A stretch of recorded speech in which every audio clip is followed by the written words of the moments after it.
My pleasure to call to order the Peoria Public School Board of Education meeting for March 14th to order. Madam Secretary, would you please call the roll? Mrs. Costick? Mr. Claus? Mr. Claus? Mr. Murphy? Here. Dr. Rankin? Mr. Shaw? Here. Mrs. Ross? Here. President Wilson? Here. We have 7 present. Thank you. Would you please rise and join me for the Pledge of Allegiance? I pledge allegiance to the flag of the United States of America and to the republic for which it stands, one nation, under God, indivisible, with liberty and justice for all. That's for all. Thank you. Moving on to announcements. We will start with this side of the room, Mr. Mike Murphy, and go in order. All right, thank you. Midterm report cards. Peoria Public Schools midterm grading period ended last Friday, March 11th. Midterm report cards will be sent to parents later this week. Okay. And then I have another announcement. We're not open anymore. Peoria Public School Foundation Classroom Grant Workshop.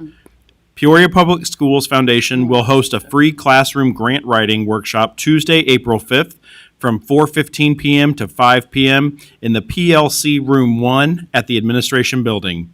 The PPS Foundation and the Community Foundation of Central Illinois award grants each fall to PPS staff and teachers to improve classroom instruction.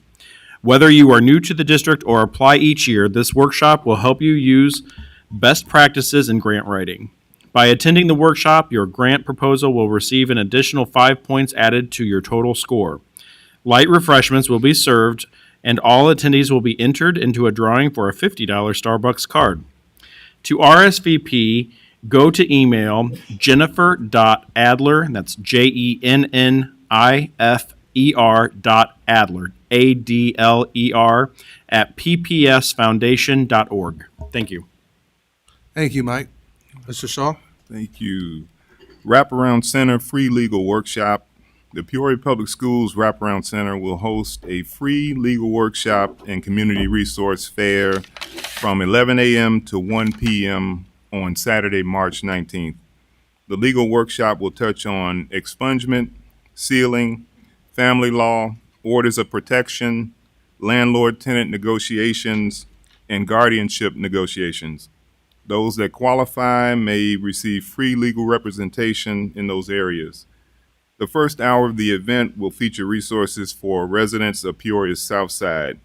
The event is free, but participants are asked to RSVP by calling Kelly at 309-282-1919. Thank you.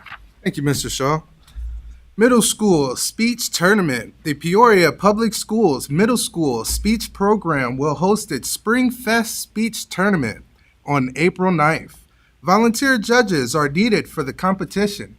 For information on the event or how to sign up to volunteer, visit www.tinyurl.com/Peoria Speech. Thank Vice you. President Ross. Thank you, President. Thank Scholarship Saturday at Tri-County Peoria Urban League.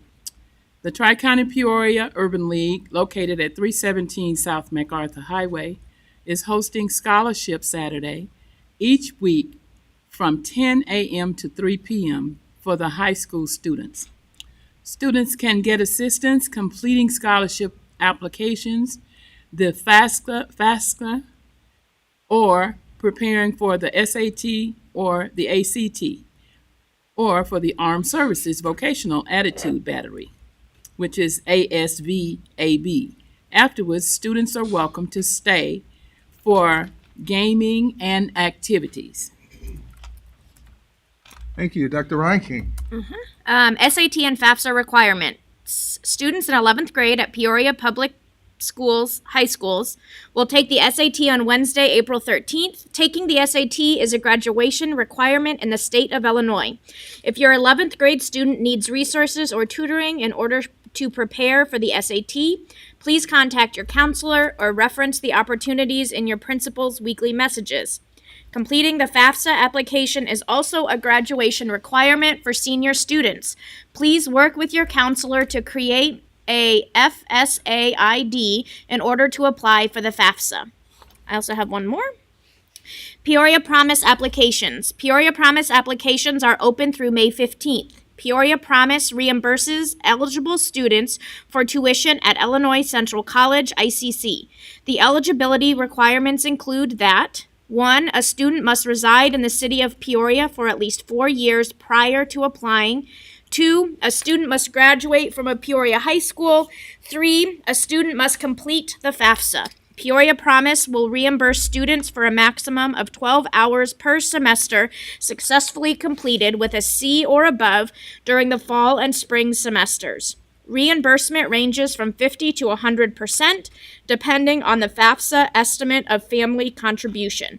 For details, further eligibility guidelines, and an application, please visit www.peoriapromise.org. Thank you, Dr. Reinking. Ms. Costick. Good evening. Spring break. Friday, March 18th is the last day of school before spring break. School resumes on Monday, March 28th for the schools on the traditional calendar. School resumes on Monday, April 4th for Harrison Community Learning Center and on Monday, April the 11th for Valeska Hinton and the Knoxville Center for Student Success. We hope all PPS families have a safe and restful spring break. You got 20 minutes. Thank you. Thank you, Ms. Costick. I wanted to draw our attention over to our wonderful boards. This one over here was done by the students at Mark Bills, and this one over here was done by our remarkable students at Dr. C.T. Vivian. So thank you to those students that crafted these boards. Next, we have awards and recognition. It's my pleasure to announce this. Glen Oaks second grade team. Ms. Suggs. Suggs, where's Ms. Suggs? Good evening, President Wilson, Superintendent Dr. Karat, and members of the board. Thank you for the opportunity to share with you today and to celebrate some of our amazing educators at Glen Oak Community Learning Center. Today, we are celebrating our second grade team who has done an amazing job this year and their results are showing. As we all know, the effects of COVID have impacted schools across the country. However, there is one grade level of great concern for us, which is second grade. Many second grade students missed out on in-person instruction during their kindergarten and first grade years, a time when foundational skills are very crucial for learning how to read. I'm going to have Ms. Suggs and Mr. Durr share with you tonight a pilot that we've been working on in this particular grade level to try to individualize instruction and work very intentionally to help our second grade students get caught up from wherever they are at. There are many people who have been involved with this pilot, and I thank them all as their work is now a model for many of our other primary schools who are going to take this same targeted approach with our young learners. To tell you more, I would like to introduce to you our principal of Glen Oak Community Learning Center, Ms. Aletha Suggs.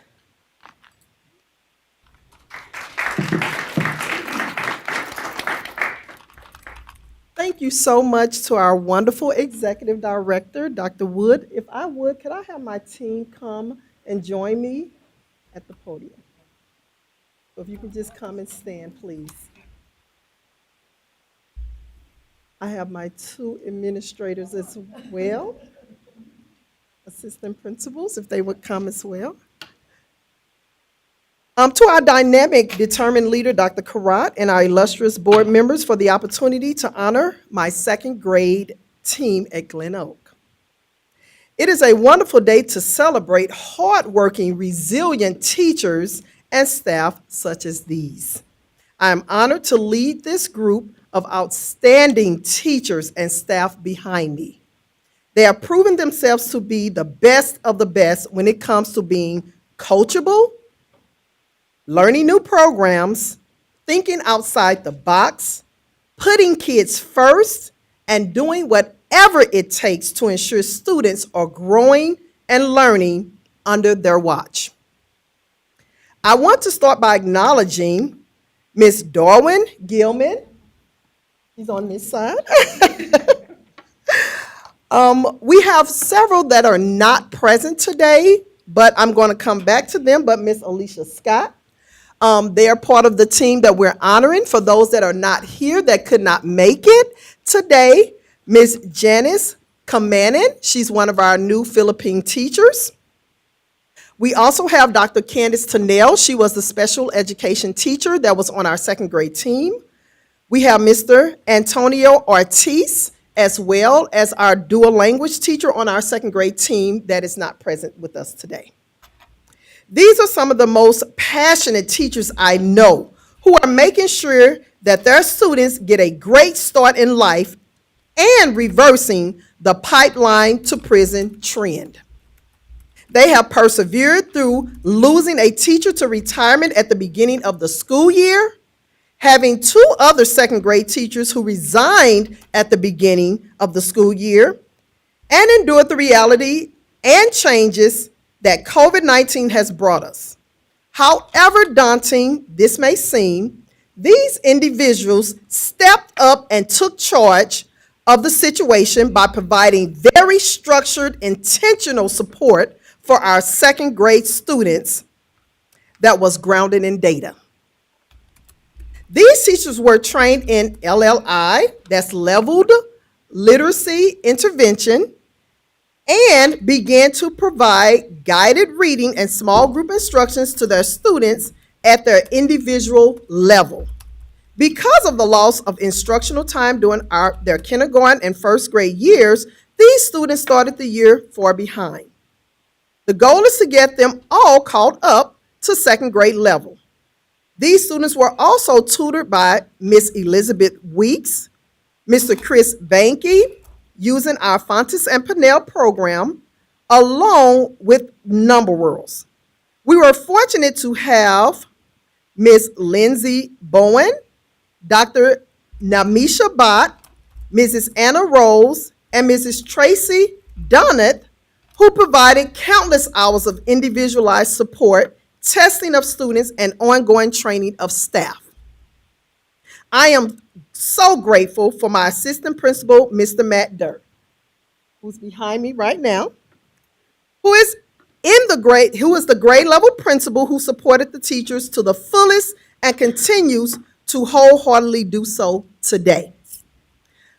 Mr. Dirk strategically created tutoring groups based on the data he received and adjust the program groups when students make progress, and has worked with the district team to ensure his teachers and tutors receive the support they needed to do this targeted approach to intervention. I'm going to stop here and turn it over to Mr. Durr to have a few words as well. Good evening, board. Good evening, Dr. Karat. I'm going to explain the process of how we got started with this. We started off with NWEA We took that, we looked at the scores, and we knew we had to put more in place for our students. So from there, thanks to the curriculum team and Ms. Rose, they came in, they benchmarked our students with the LLI program, and from there, we took both data points and formed these tutor groups. So once we put our students in tutor groups, they were receiving the LLI individual instructions, which I really feel like really helped out a lot. We also implemented guided reading within their classrooms that has really supported them as well. So I'm very proud to work with such a great team that has worked really hard in this, and we're really excited to see what our data will look like in the spring. Thank you.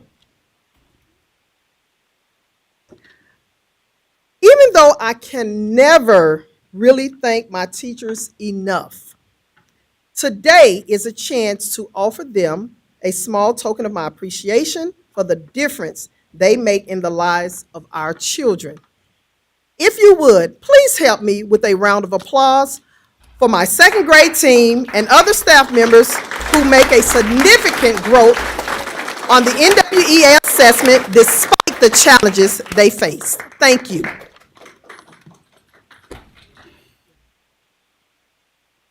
Would the teachers like to make some comments as well?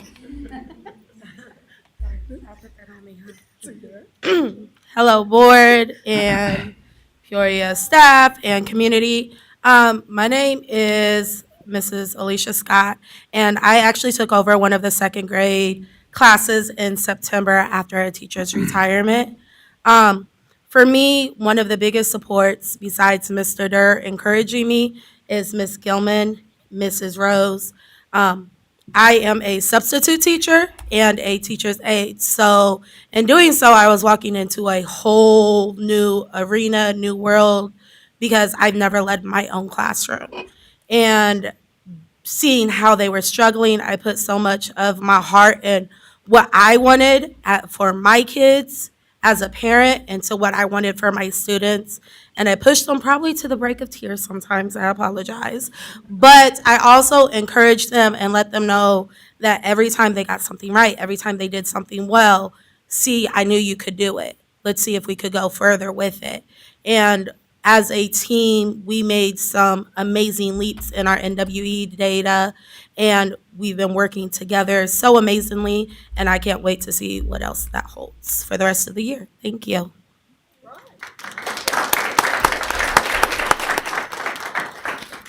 Hi, I'm much better at speaking to 7-year-olds than I am adults, but I'm Darwin Gilman. I guess I'm the senior partner of the second grade team. And I've been blessed to have a team that was new, and we were able to talk and work together and lay out a plan. And we're still doing that every day because we're already planning to what May is going to look like. So we're just laying the groundwork, and I give a lot of credit to our bosses for letting us set that agenda. Our parents, when we talked to them at the beginning of the year, we said, we're going to have to do a lot of work up front. Please bear with us, and they did. So, and our students bought into what we were doing. So I'd like to give a lot of credit also to our families and our students who joined us and decided to do what they could do, and they did it. Thank you.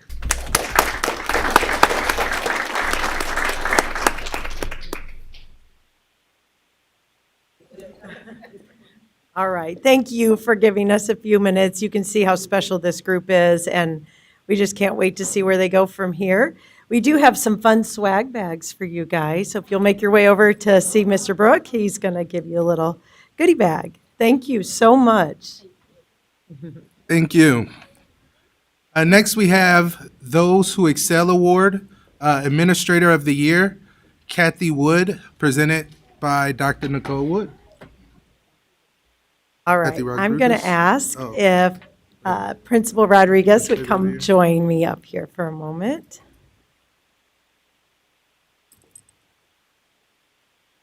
Good evening again. Oh, yeah. We are really excited tonight to be able to celebrate and honor Mrs. Kathy Rodriguez, the proud principal of Charter Oak Primary School. This year, she is the Those Who Excel winner for our Administrator of the Year category. Mrs. Rodriguez is currently in her 5th year as the principal of Charter Oak Primary. Mrs. Rodriguez is a veteran teacher and for many years served at Charter Oak and led the International Baccalaureate program. Prior to that, Mrs. Rodriguez also served as a special education teacher for both primary and middle school students. Charter Oak is a very highly diverse community, and the school excels and has been a National Blue Ribbon School of Excellence in 2 different years of its history. Under Mrs. Rodriguez's leadership during her first year as the principal, the school posted unheard of results with a 17.3% gain in ELA and an 11.6% gain in math. Attendance always is extremely high, with an average trending around 95 to 96%. Across our district and in many others, schools saw a decrease in achievement during COVID. Charter Oak not only maintained but increased in achievement during a global pandemic, which speaks to the incredible systems that are in place at the school to go above and beyond, learn new things, and flex and adjust quickly. It has been a real treat to watch. What stands out most when you walk the halls of Charter Oak Primary is the outstanding family atmosphere and culture that is established that truly wraps around each child. Teamwork is at the heart of what they do, and it is evident in the academic gains the school continues to post year after year. I will say they are one of our highest performing schools. Every single year, they have the highest gains in achievement. Mrs. Rodriguez is a servant leader. When you visit her building, you will not find her in the office. She typically will be wearing some sort of an apron loaded with all kinds of things, such as positive behavior tickets to reward students, her walkie-talkie, and any other celebratory items. She's out in classrooms, she's working with students, she's running the morning celebratory culture assembly, and anything else that needs to be done. She's what we call a singleton principal, meaning that she does not have an assistant.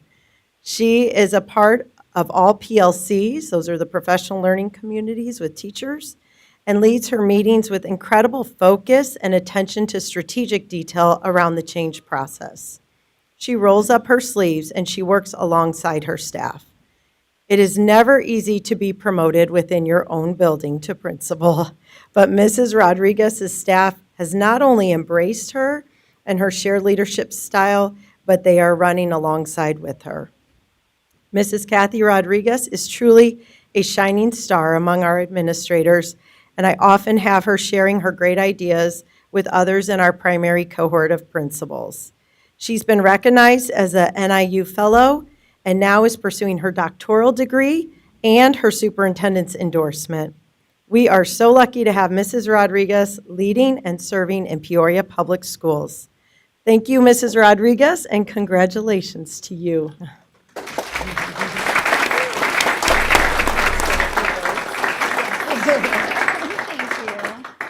Oh, well, this is really such an honor. And 5 years ago, Dr. Karat, it was about this time of year. And you, at that time, gave me this opportunity.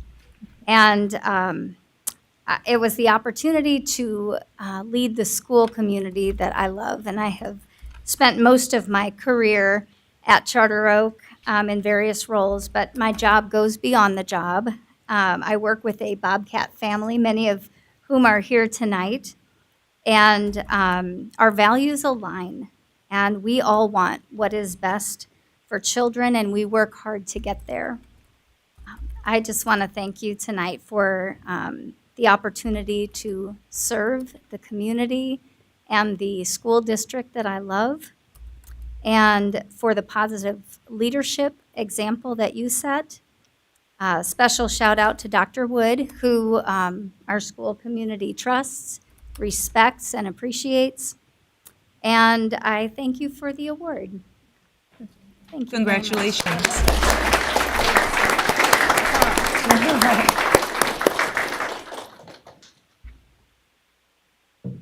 And this is a beautiful award for Mrs. Rodriguez. That says Administrator of the Year. Congratulations. Well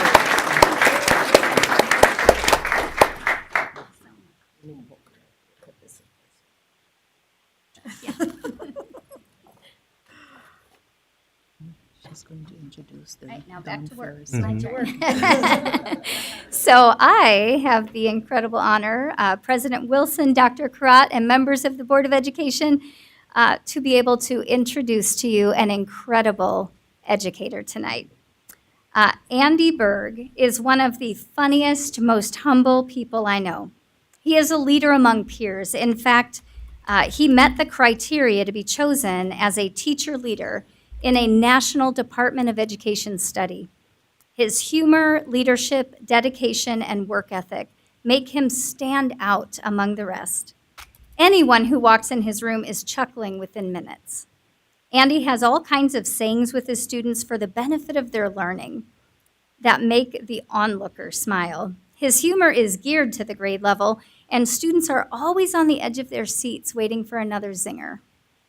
Andy demonstrates leadership through the Teacher Leader Study, being our College Colors lead teacher, our Young Author lead teacher, and a grade level leader.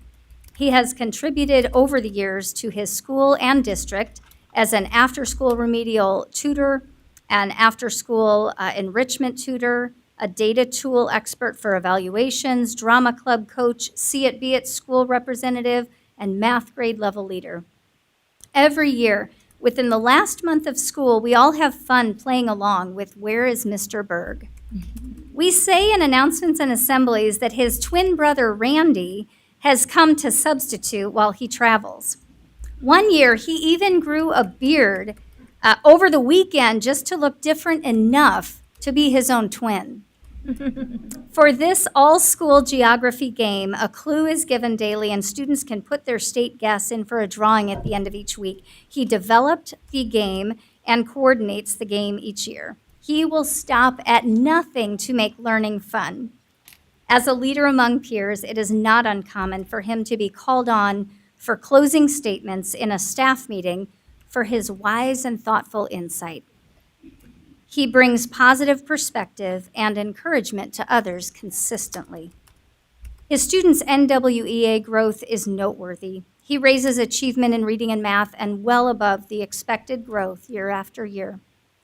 While he works long hours to lesson plan with intentionality and focus, the positive climate and culture in his room also contribute to the incredible success of his students. He makes all of his students feel like they are part of the team, calling them Berglets. His impact is far-reaching. Last year, he was sent an email from a former parent whose daughter was receiving a teaching award.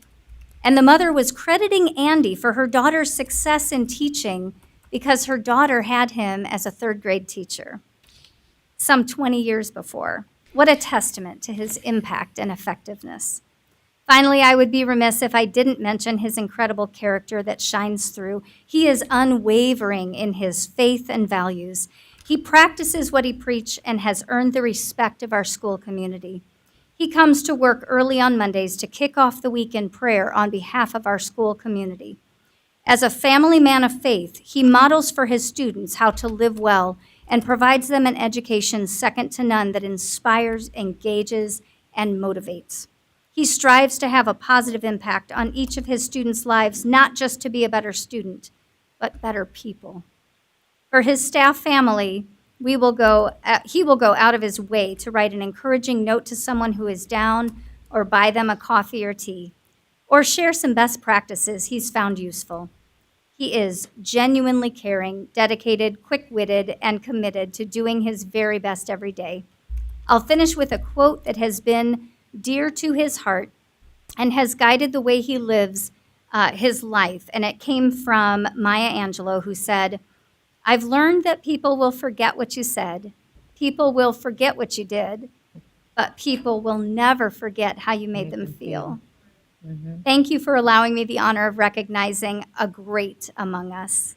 Congratulations to our Teacher of the Year, Mr. Andy Berg.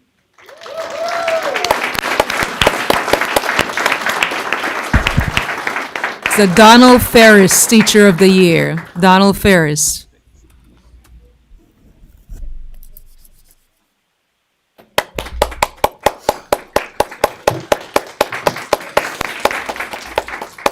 Thank you. I don't know who she was talking about. That's remarkable. Thank you very much, Dr. Karat and President Wilson and the board. Thank you very much for this opportunity.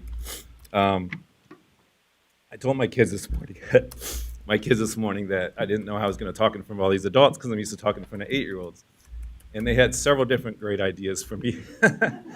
So you all look really ridiculous in your pajamas and your fuzzy slippers right now, but it's helping me, so thank you for that.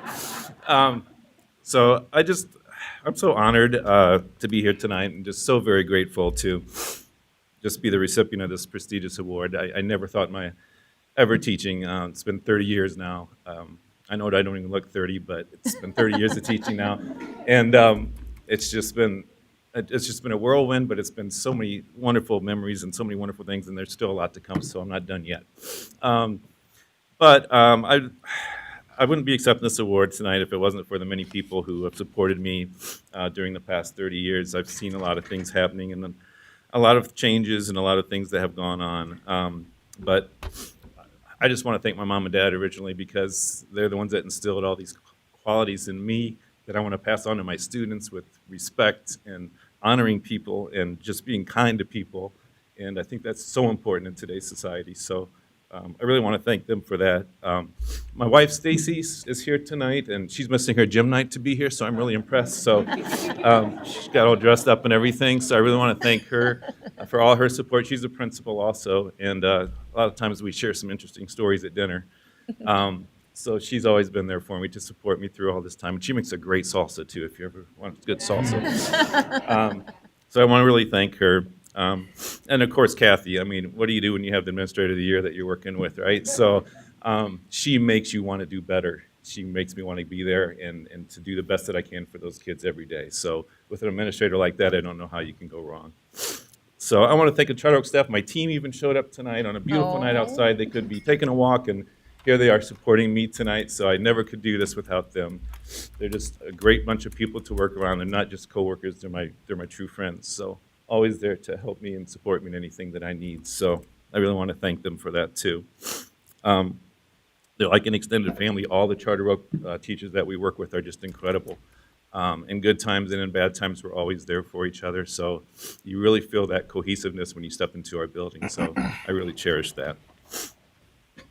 I'm so blessed to have a job that I love and I'm so passionate about. I can't see myself doing anything else besides teaching. Well, I did dream of being a public address announcer for the Chicago Bulls, but that didn't work out.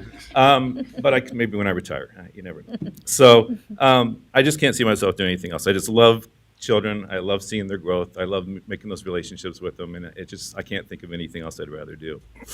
Like I said, I've seen a lot of changes over the last 30 years of teaching, but one thing remains the same. It's all about the kids, and that's why we're all here. So as I see it, there's 3 important factors in being an efficient teacher and an effective teacher. From day one, building a trusting rapport and a relationship with those students. Academics are important, testing's important, but until you build those relationships, especially with what's gone on in the last couple of years, you really got to build those relationships first. And I think that's one of my strengths is trying to do that with my kids. So that's something I really pride myself on. Kind of meet them where they're at when they come in the door and kind of see where they're at and what you can do to support them in any way possible so that they can reach their fullest potential, I think is extremely important. And lastly, creating a safe, happy, and fun learning environment. We have a lot of craziness going on in our class, but I think that's what gets the kids wanting to come back every day, like, what's that crazy Mr. Berg's going to say tomorrow? You know, so it keeps them coming in, and it wants them, they want to be there, and that's very important.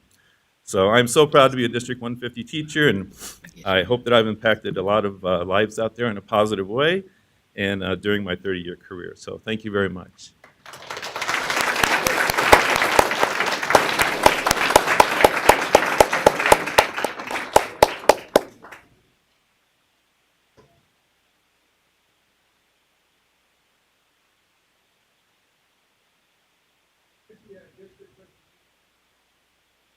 high school math adoption.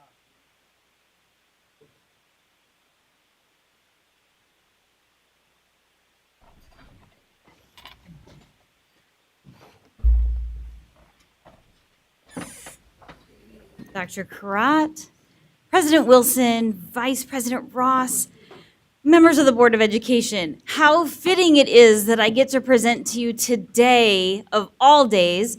Today is Pi Day, and if you are a math person, you know that 3.14 is pi, and today is March 14th. That makes it Pi Day.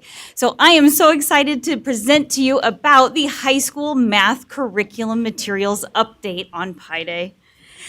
It is my pleasure to advocate for the learning of our high school students and the support our teachers need.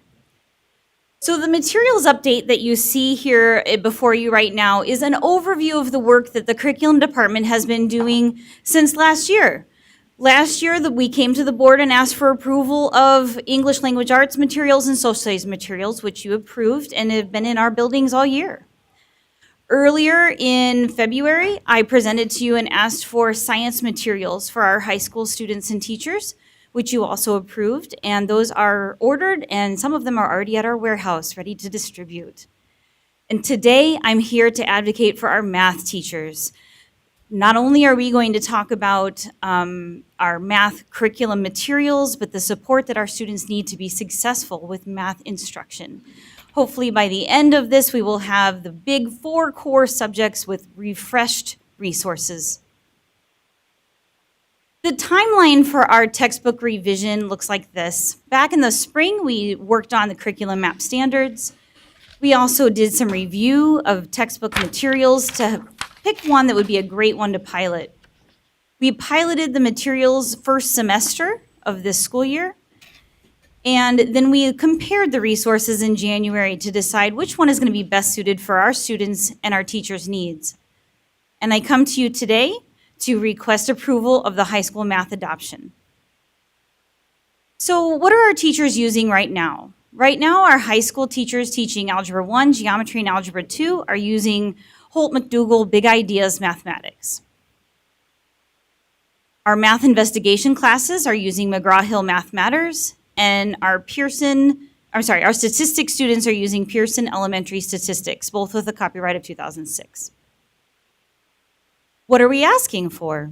Well, we would like a refresh of our curriculum resources to include the Savvis Envision Mathematics, Algebra 1, Geometry, Algebra 2, and for math investigations, we're asking for the Integrated Math 1 curriculum resource. Now, why would I ask for a revision? Well, if you look on the left side of your screen, you'll see the ratings from Ed Reports, which if you're not familiar with Ed Reports, it is an online curriculum review done by educators and professionals in the field based on specific criterion. And I always go to that first to see what are the experts saying about curriculum resources before I even review them myself. So on Ed Reports, on the left side, you'll see that Big Ideas is rated as a 9, which does not meet expectations in focus and coherence. Now, focus means how well is it focused on the Common Core standards. These are the standards that Illinois adopted in 2010. We are expected to teach them in our classrooms. So a curriculum resource must be focused in order to make sure we stay to those standards.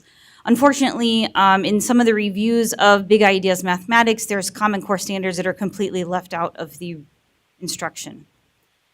And then coherence. Coherence means how well do they link topics and thinking across grade levels. So if I'm a geometry student, is the textbook reminding me of some things that I learned in 8th grade math or in Algebra 1 to help me do the work I'm learning in geometry? Are they coherent with each other? And unfortunately, Big Ideas is not rated very well. Because it was rated so poorly, the Ed Reports reviewers stopped reviewing it. So you won't find any additional rating categories for Big Ideas because if it doesn't pass the first level, they stop their review. On the right side, you will see the ratings for the program that I am recommending we purchase for math instruction in Algebra 1, Geometry, Algebra 2, and Math Investigations. In that resource, you'll see that the focus and coherence rating was 14. So it meets expectations, our lessons are aligned, and they're linked across grade levels. Because it passed that rating, they rated it on rigor and mathematical practices. That means how challenging is the math and how focused are they on the mathematical practices that are found in this book, Principles to Actions, Ensuring Mathematical Success for All, which is from the National Council for Teachers of Mathematics. You can see it was rated very highly. And then usability is a third rating, and it's a 30 out of 36, which met expectations. That means how easy is it for our students and teachers to use the program? So as we compare the two different curricular resources, I'm sure you can see that there's a big improvement in the resource that I'm requesting. And in the center, there's a quote from this book that I felt was relevant to our discussion today. From the Principles to Actions, this book says, all high schools should reevaluate their mathematics programs to determine whether the current sequence of courses is preparing students for the demands of a workplace that will require more than the mastery of isolated mathematical skills. Efforts to build coherence across the high school curriculum are of paramount importance.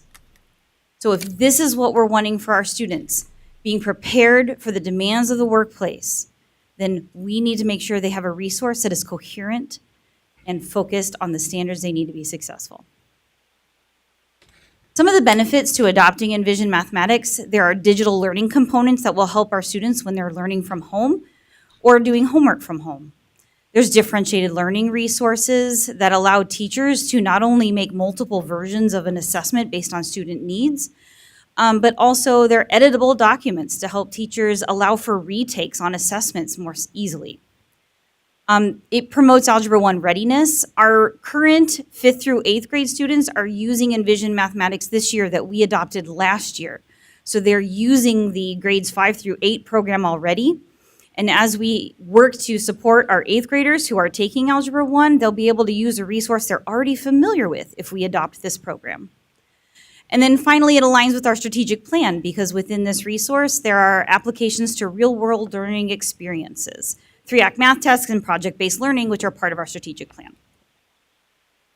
So I have the great honor of having Elizabeth Theodoropoulos from Richwoods High School with me this evening, and she is going to share some comments about her experiences piloting this resource. Hello. My name is Elizabeth, and I work at Richwoods High School, and I was with the committee last year creating our new curriculum. Not really new, but just kind of organizing it to the way we find all of our students coming into our schools, what they need to be revisiting, and how we can support them to meet up with our Common Core standards that we're expected to teach. So in reorganizing the curriculum last semester, I've been trying to see how our Envision textbooks align with it, teaching it in that order. And while I have been having to jump around, even with Envision, it has been really nice because I've been able to use Algebra 1 as well as Algebra 2. Some of the things I teach in Algebra 2, before I can teach a 3-variable equation, I need to revisit Algebra 1, where we look about 2 variable equations. So having that immediately available to make worksheets, to have lessons, is very helpful, was very helpful. The students were able to go on their computers, they could do it with me, they could type in answers, and so it got a lot of more student engagement because they were willing to type in their answers and submit them instead of having to raise their hand.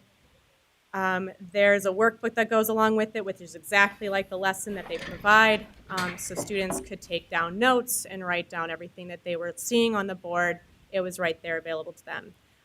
Talking to Matt from Peoria High School, he's also an Algebra 2 teacher. They very much like workbooks because their students don't often want to bring binders or keep them organized. So having a workbook that has everything that he's teaching on the board would be really helpful because they were using another version, they were piloting another version. He was saying it was really all over the place. With Envision, the workbook has a lot of space for students to write out the work as well as to take notes. I really liked having the ability to give them online homework that allowed them to, it wasn't just skills. Yes, they could do their skills on paper, but they actually had to use these skills and apply them in some more practical matters.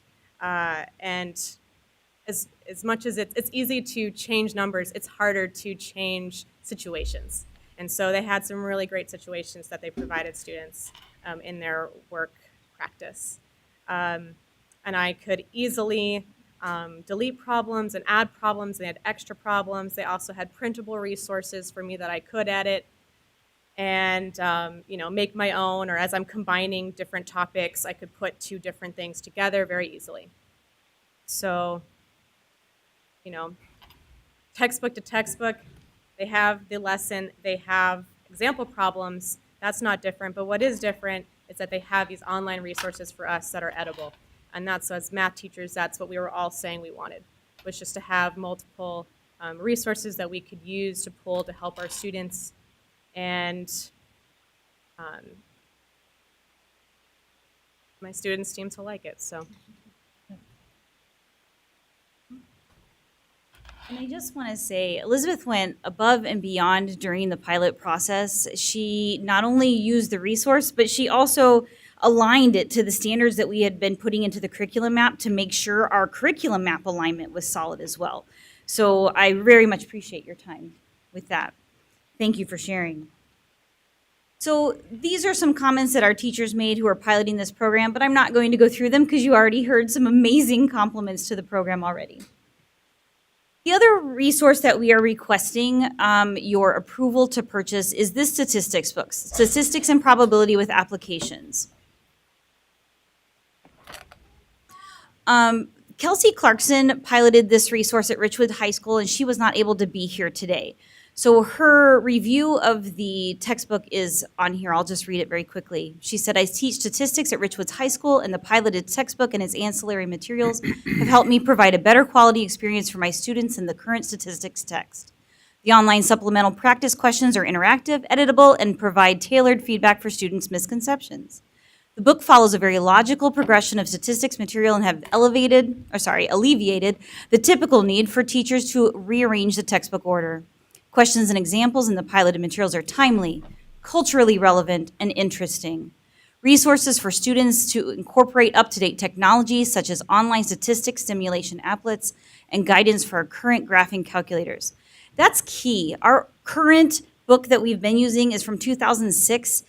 The calculators that we now have for high school students to use are much newer than that. But the textbook they're using isn't written to support the calculators they're using now. So that's a major problem, and she was experiencing the benefits of having a more up-to-date textbook and was very appreciative of that. So she said, in summary, the piloting the proposed statistics resources has led to an immersive and beneficial experience for both me and my students. I strongly encourage you to adopt these materials to allow future statistics students to reap their benefits. All right, tonight's action items before you will be for these 5 courses to have refreshed resources. The courses all include textbooks for every student, student workbooks, and online subscriptions for 6 years with professional development for teachers. If this were to pass this evening, then we would be ordering materials as soon as possible to ensure that they're available for next school year. So the intent would be to start this next year, complete our curriculum map work to align to the new resources, and get that professional development started for our teachers. So I leave with this. This image is our district math vision that our TNTP advisory team has been working on drafting.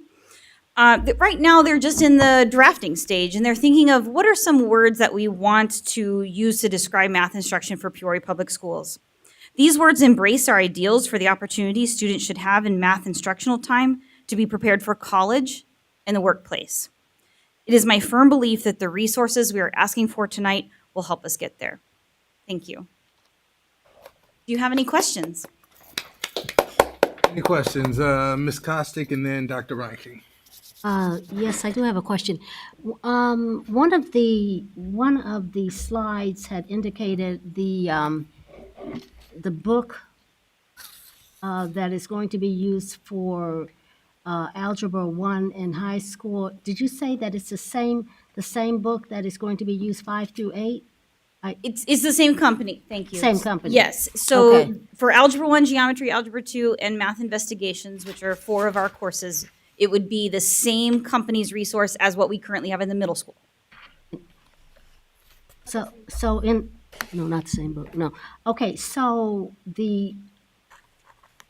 in the middle schools, I guess my question is are all, like the K through 8, are all children going to be prepared for the new math program, the new math books? Are they receiving that pre-algebra in middle school and the K through 8s at this time? Well, to our- prepare them? Sure. Our 8th grade math curriculum, the Common Core standards for 8th grade math are essentially pre-algebra standards. They support students to be ready for Algebra 1. We do have the opportunity for some students to take Algebra 1 at the 8th grade level. Is that what you mean? Yes. Yes. Thank you. Absolutely. Dr. Reinke. Yeah, for this slide that had the cost, and you said it was for 6 years. Is that a one cost, and we get it for 6 years, or do we pay that cost every year? No, that is one cost for 6 years. The only difference, statistics is a textbook only. The other, because that was a separate textbook, remember, that was a different company. But the other 4 are the textbooks, student workbooks. All 5 of those programs have online access for 6 years. And Algebra 1, Geometry, Algebra 2, and Math Investigations were all vetted by Ed Reports. Yes, statistics unfortunately was not.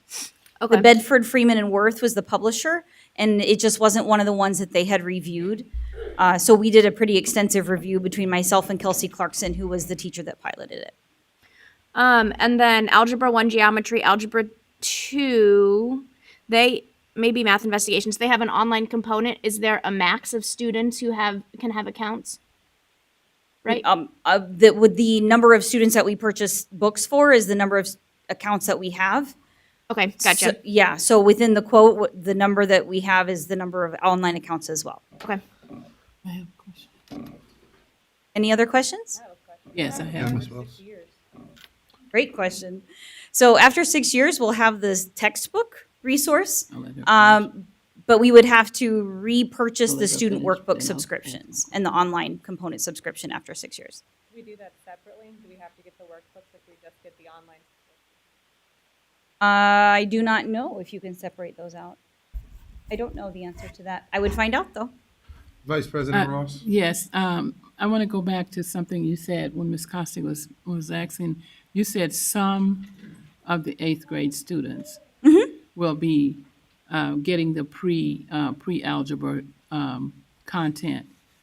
What about all the Yeah, others? Ms. Ross, you took my question. I was actually going to say something. May I Yeah, add because to? I'm concerned about Yes. that. I know that my schools on the south side of Peoria, in some cases, are not ready for pre-algebra because they didn't get that content because somebody said they weren't ready. Yeah, Go Ms. ahead, Donner, Dr. Crott. We've talked a lot about equity, and actually, have? I was actually going to pick up from Ms. Costick, add to it, but Ms. Ross went ahead, and which is great. The ultimate goal for us is, and we're working on it. That's why we brought in. Remember, you guys approved TNTP to help us with that. We're piloting 2 modeled algebra schools, one at Mark Bills and one at Lincoln. But the goal is to increase the number of students enrolled in algebra significantly. Actually, I agree with Ms. Ross, exposing every kid to algebra. We have some students who are taking algebra in 7th grade, right? Yes, we And do. so getting all of our children exposed to algebra, which is a gateway course. We all know the stats on that. And not only in being enrolled in it, but also passing it because it's one of the actually 2 matrices that Illinois State Board of Education monitors the number of 8th graders enrolled in algebra and the number of 8th graders passing algebra. And so we know we have a lot of work to do in that area. TNTP will help us, and Ms. Donath is leading that work. So I'll let you go ahead and add to that, but we all know that's the ultimate goal. Go ahead, Ms. Donath. Absolutely, absolutely. So all students have access to pre-algebra because that is eighth grade. Eighth grade math is including the standards for preparing for Algebra 1. So all students have access to that. Algebra 1 is offered for either a virtual option for students who qualify across the district, regardless of which school they go to. If they're prepared and ready for it, we have that as an option for our students. The principals are deciding whether or not they have enough students to be able to give that in-person instruction in their schools, or we have a teacher at Manual High who is doing virtual instruction for those students who might just be one or two from a building and there's not a teacher to teach them. We have a high school teacher that teaches virtually for those students. So some of our eighth grade students are taking Algebra 1 in schools across the district. Okay, I'm a little confused. You mentioned Manual. Manual is a high school. Yes. So the person at Manual will be teaching, is teaching eighth grade Correct. algebra virtually? She's Right. teaching Algebra 1, because Algebra that's a 1. high school math course, to eighth grade students virtually. Yes, we're piloting But that not- this year. But not all eighth grade students. No, they have to, and that's where Ms. Costick was heading. You have to have a certain cut score in order to be exposed to that. So the idea is to prepare them so that every one of them will be ready for Algebra 1 in eighth grade. I understand that. We're working on I'm that. saying the cut score won't get any better if they're not being offered. They're not one of the pilot schools. You know, what did you say, Mark Bills, and who was the other, Lincoln? Lincoln, That- it's the pilots, that we're working with piloting. the pilots, but I'm just concerned about these kids who are going from eighth grade to ninth grade, not ready for what they're supposed to be ready for, because somebody decided they weren't ready So to take this. we this work. have pilot schools that are doing the work with TNTP. There are lab sites. And again, like you said earlier, they're Mark Bills and Lincoln teachers. And they are doing some very intense math pedagogical work on math instruction for their students to rethink math education and how we can support our students to get a lot more students moving ahead with their math and being on grade level or even above grade level. So that's some work that's happening there. But that's one piece of the big picture. The big picture is that across the board, we've been supporting our teachers using the grades 5 through 8 math program that we adopted last year to support them to help see math instruction grow and improve to get our students more on track to get ready for Algebra 1. That's been the goal all along. So we are working on that, and what you're mentioning is one piece of the big picture, and what I'm hoping for is some curricular alignment across middle and high school so that we can continue that work. Yep, so with the textbook, the professional development, the focus on intentionality, we're going to see some significant movement. I mean, you saw the timeline. Excellent presentation, Ms. Donath. I love the slides. They were really easy to comprehend. And we started in 2021, so it's 2022, and, we're getting new textbooks, new professional development supports. TNTP, the new teacher project, also is very focused on mathematics specifically, algebra and middle school specifically. So I'm really excited about what we're going to see, for sure. So again, I wanted to thank the board. Absolutely. Thank you. Any other questions? All right. Thank you so much. Thank you.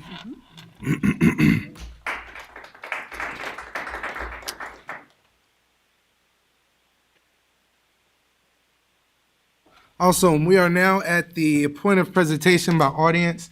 Presentations by audience are limited to 5 minutes, and we ask that you keep them constructive.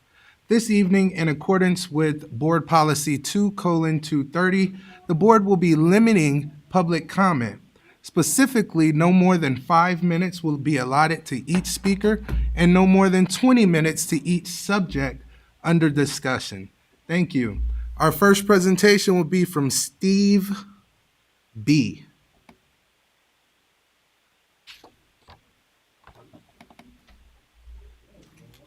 Steve Bundy. No, sir. You're up now. Steve Bundy. Is there a Steve in the audience? I'm sorry, what's the last name? Brent. Okay, Branch. Gotcha. Well, a few weeks ago, we came to a meeting here, and the meeting was canceled, as the news said, canceled before it started. And it was canceled because this board doesn't understand what the law is. Okay? We got a misunderstanding, apparently. The school boards are independent, but they're not independent to violate the law.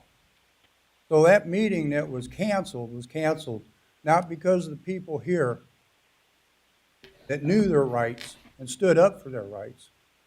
The meeting was canceled because you people believe that you're above the law.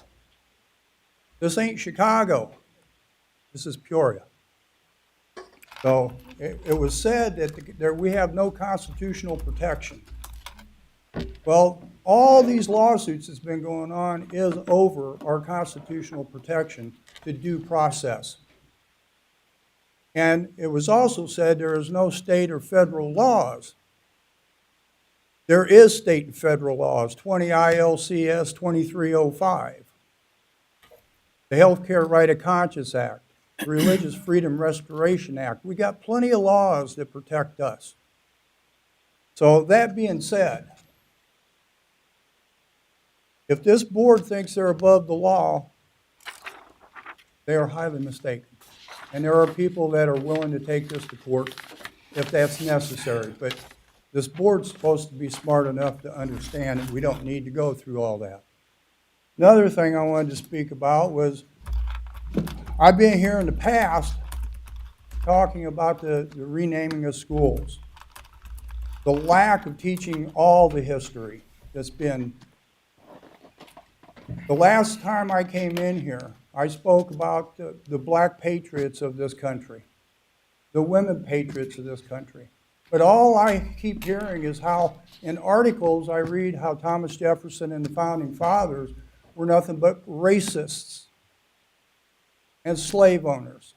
And when I pointed out the black slave owners, that was the last time I was allowed to come in here, then the mask fiasco started. My problem is if we can't teach history, the good, the bad, then why do we have to isolate a few people of the Founding Fathers and have these kids understand that they were nothing but racist when Thomas Jefferson was one who created the Northwest Ordinance to start abolishing slavery? That's what it was about. So that being said, if we can't teach both sides of the history, the good and bad, and I don't know if anybody, I don't, 99% accurate, I think here, there ain't none of us in this room that ain't without sin. Our Founding Fathers, we all have made mistakes, but we've all had the right to be able to come back and justify ourselves, do something right. We don't always make the right decisions. But we all have the conscience to be able to come back and say, you know, maybe I need to do something different. But what you're giving to these kids now, by making the Founding Fathers nothing but a bunch of racists, after they give everybody the right to be free and self-governed, is an injustice to these kids. They need to know both sides, the good and the bad. Thank you, Steve.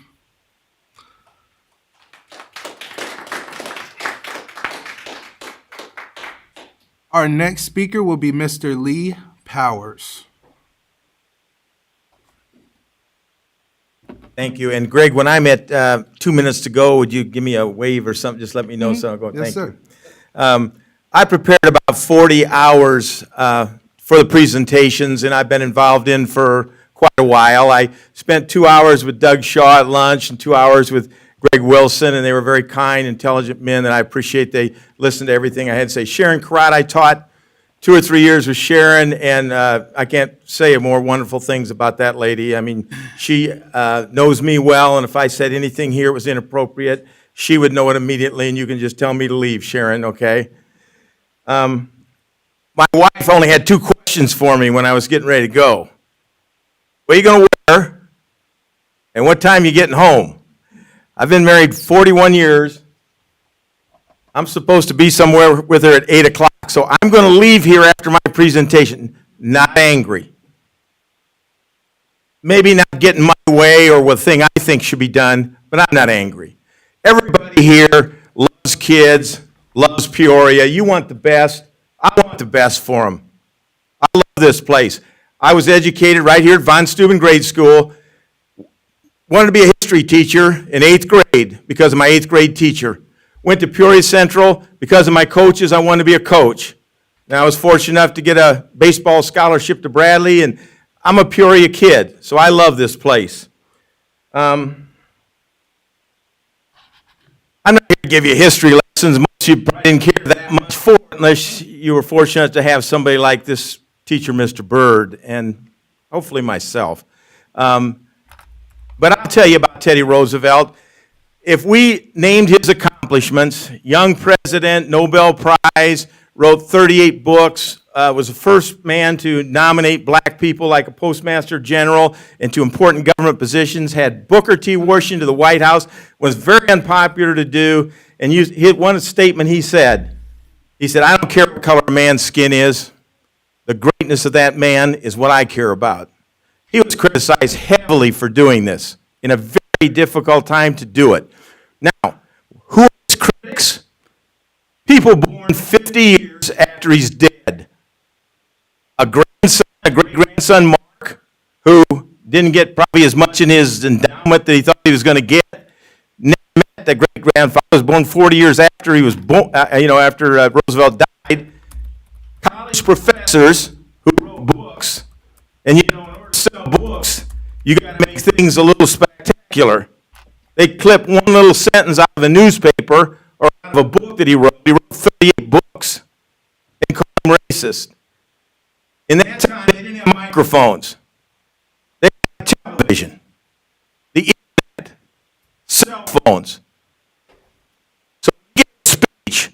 It might be somebody 40 yards out there in the wind, and they thought they heard one word, a different word, wrote in the newspaper, and that became Roosevelt. That's not fair. We've all played that game in grade school, haven't we, where we pass a word around or a sentence around, and then when it gets around, it's not the same. You all remember that. These sources who claim Roosevelt did something are secondary. People that didn't know him wrote books and picked one little clip out. Well, enough about the history lesson. My reason for being here is not Lee Powers. My reason for being here is not to defend Teddy Roosevelt. My reason for being here is 6 years of the greatest years of my life spent at Roosevelt Magnet School. I was a little bit of a lost individual when I came there. I lost my job through budget cuts during the crunches of the 1980s. Came to Roosevelt. My basketball coach in high school was the superintendent, Mr. Whitaker, said, Lee, come to Roosevelt here and teach, keep your nose clean, and we'll get you another administrative job, because I had left a principal's job after some of my coaching years. I was a young principal. I thought that was my plight. But I fell in love with the kids there. I was poor. These kids were poor. My father, racism is taught. My father never used an N-word or any kind of word like that. Any black man that was a friend of his came to our house. I never saw differences in people by the color of their skin. My dad raised me that way. I raised my son that way. The people who know me, they can't call me a racist in any form. But I'm not black, and I don't understand everything the black man goes through, so I don't pretend to be able to do that. 2 minutes? No. Yeah, no, we got. No. Yeah, unfortunately, not at this time. I need to just to give my final story. I'll be. Yeah, unfortunately, I can't at this time. I'm sorry, Lee. All right. Well, I had a great closing story I'd like to tell somebody sometime, but God bless you. I'm not angry with you people. I I love that place, and I want it to stay. Yeah. Thank you, Lee.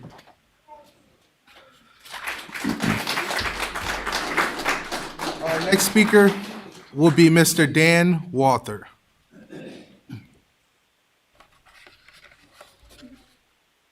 Good evening, Board. There'll be several issues I'm going to discuss tonight and try to keep it within the 5 minutes.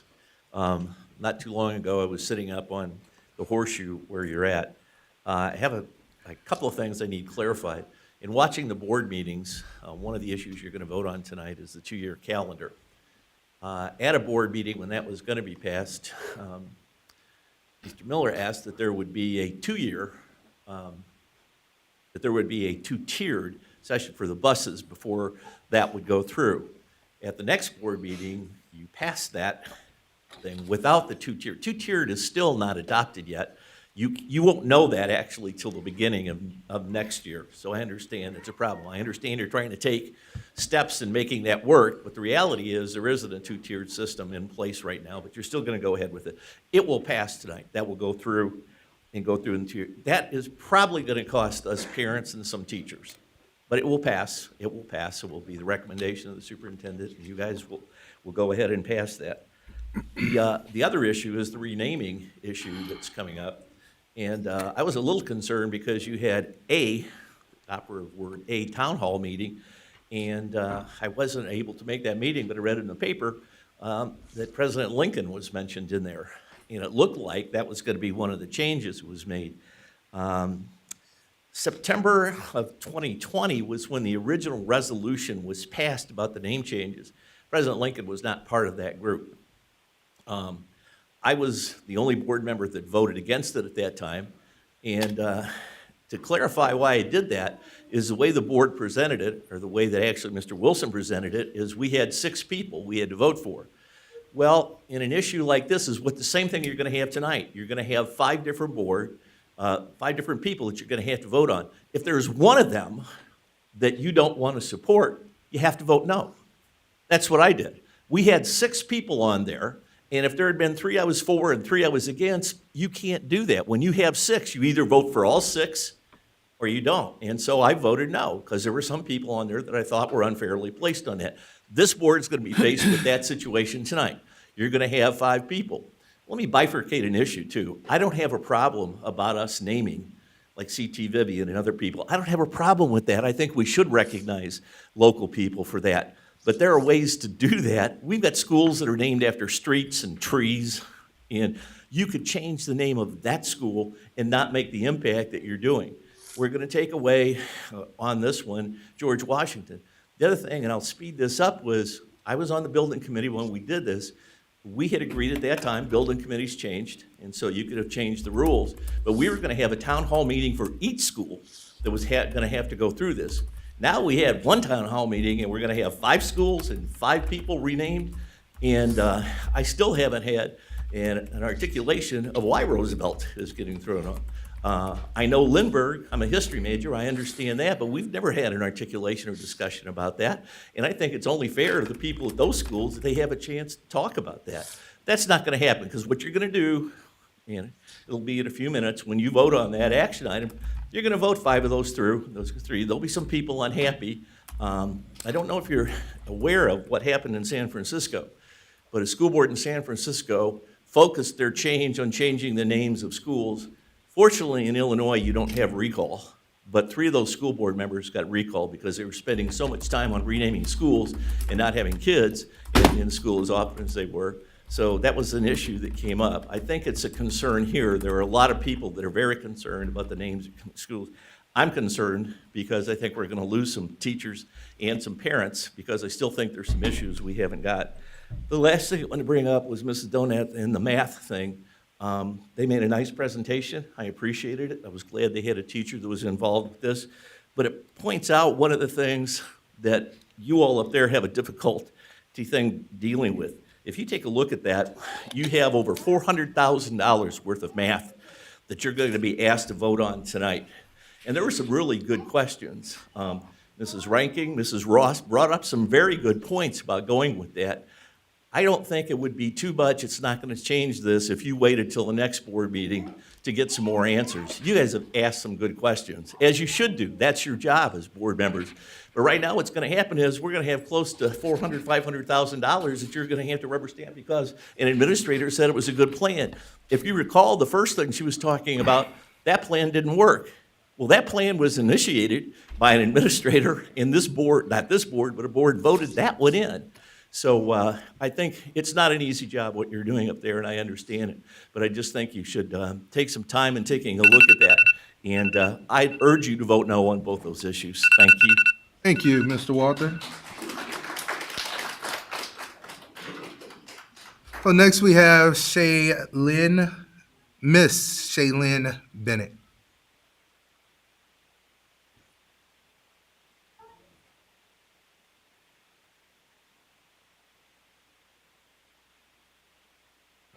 So I'm here tonight to address the issue going on with the schooling. I have been kicked out of school multiple different times for not wearing a mask, even when I had an exemption. They're taking away my education. I'm not even sure if anyone here is even aware of what's going on. I mean, we have people on our phones while people are speaking. I mean, if you would put the phone down while people are speaking to respect us. Or not, okay. So apparently no one's aware of anything going on here at the schools because you guys are spending so much money on school books that kids are tearing up and throwing out. They're not even seeing the importance of it. I mean, why aren't we using that money to fix our schools?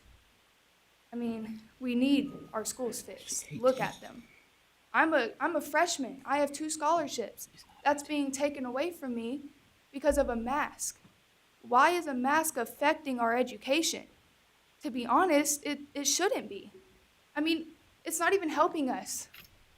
So, after being kicked out, threatened and harassed by the school board, the teachers all around, I stepped up. You guys have probably heard of it, the movement, Voices of the Future. I mean, we've met with Darren Bailey. I mean, it's stressful. Honestly, I can't even really speak. I'm shaking. I'm so stressed out. We need better schooling. We need better schooling. I'm not getting an education. I'm being threatened to have college taken away from me. How is that fair? Because no one here has their life together? Why does that have to reflect on me? Why are we being taught in school to, not have a bad background when there's people here with a bad background? Why are people on our school board having bad backgrounds, but they're still allowed to be here? You're supposed to have a background check before you do anything associated with the school board. Why aren't they doing background checks? Why do people here have bad backgrounds? Can you honestly tell me that? I don't think anyone can. We're spending unnecessary money on books. We have attended multiple different podcasts to try and get out there. No one cares.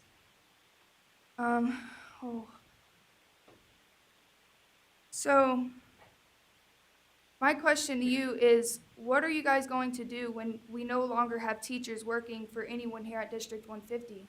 Because there are teachers here that feel threatened by their job because they feel bad for the kids. How are you going to give anyone here an education when they're gone? Can you answer that? Can you answer where all of the money is going that you guys are receiving to mask us? Where is that going? Not to the school. Not at all, because look at our schools. How is that money going to our schools? Do any parents here know that the mandates were dropped a while ago and I'm still being kicked out of school? Is anyone aware of that? Did you also know that the mandates for the mask doesn't stop here? After the mandates for the mask mandates were dropped, vaccinations for COVID is next. Vaccinations have been killing people. And you're forcing it on us. I went to school a couple weeks ago and they tried to force a test on me. That's illegal. You can't do that. You were not allowed to force anything on kids, so why is that happening? Why do you have those teachers in your school? with bad backgrounds. Like, it doesn't even look like you guys cared. You're laughing and smirking. How was it funny? Children suffer every single day from the mask wearing. Others are coming to our movement that me and Maya have made. They're asking for support from a 15 and a 17-year-old. But why aren't they going to adults? Because they can't trust them. And no one cares. When are you guys going to stop putting our children's lives to the side for you guys' comfort? Honestly, the masks are nothing but something you can make profit off of. Like I said, you're making profit, you're being paid to mask us. Where's that going? And I'm not saying that I'm against mask wearing. I'm pro-freedom. Everyone here knows that. I have a viral video. It went viral. Everyone knows that. I'm pro-freedom. But how is it fair that our education is being pushed to the side?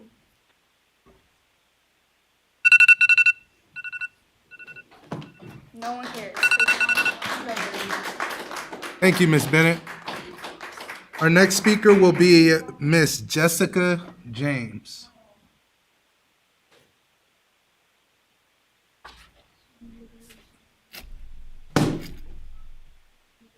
So, that was my daughter.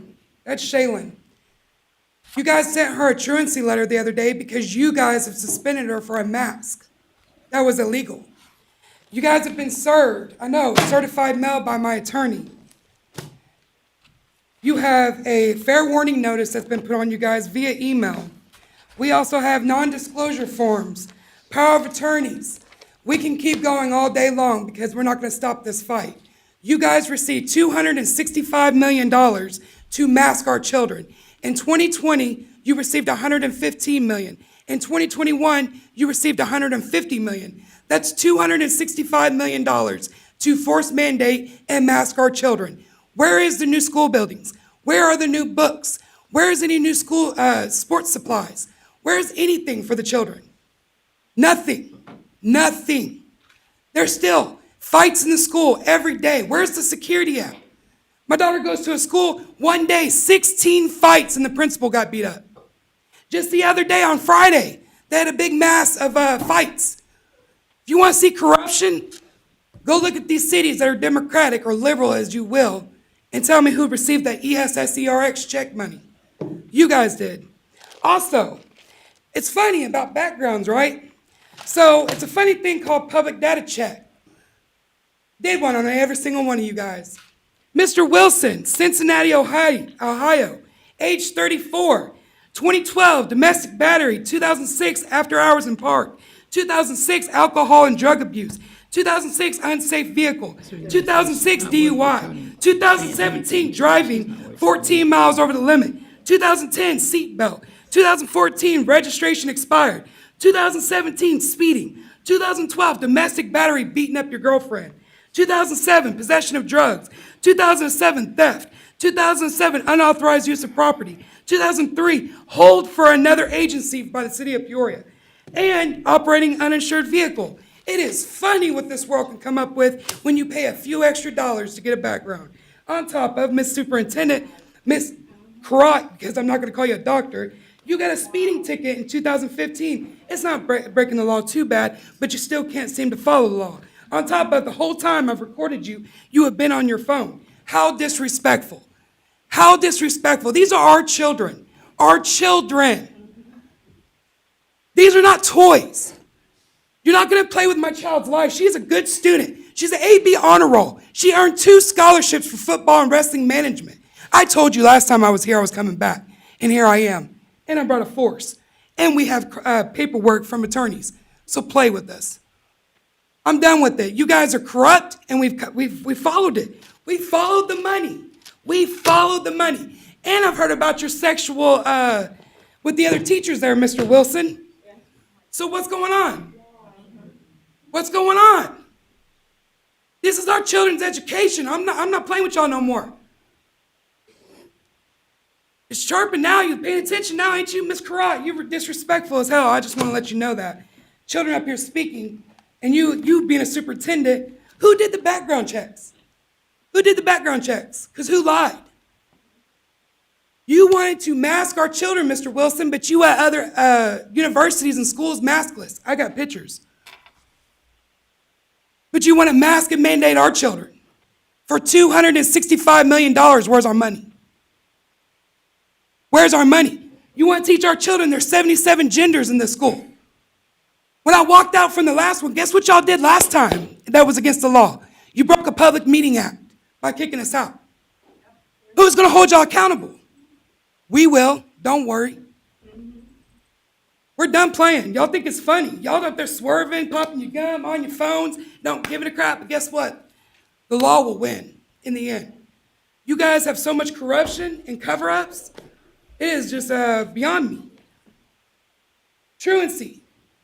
For something that you suspended my child, which she has court papers right here from Mr. Will Roberts, her attorney. She called me. You guys think you're slick. We knew Monday that Pritzker was going to drop the mandates. What'd y'all do Friday? You tested the children. My daughter calls me. She has a power of attorney. She is not to comply with any mask or mandates.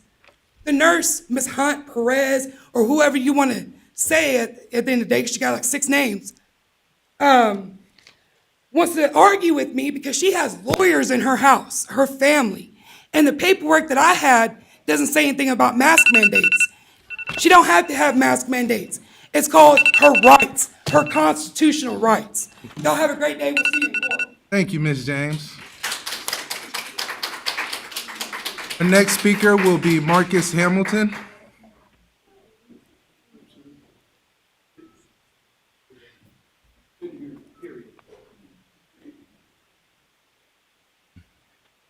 How y'all doing?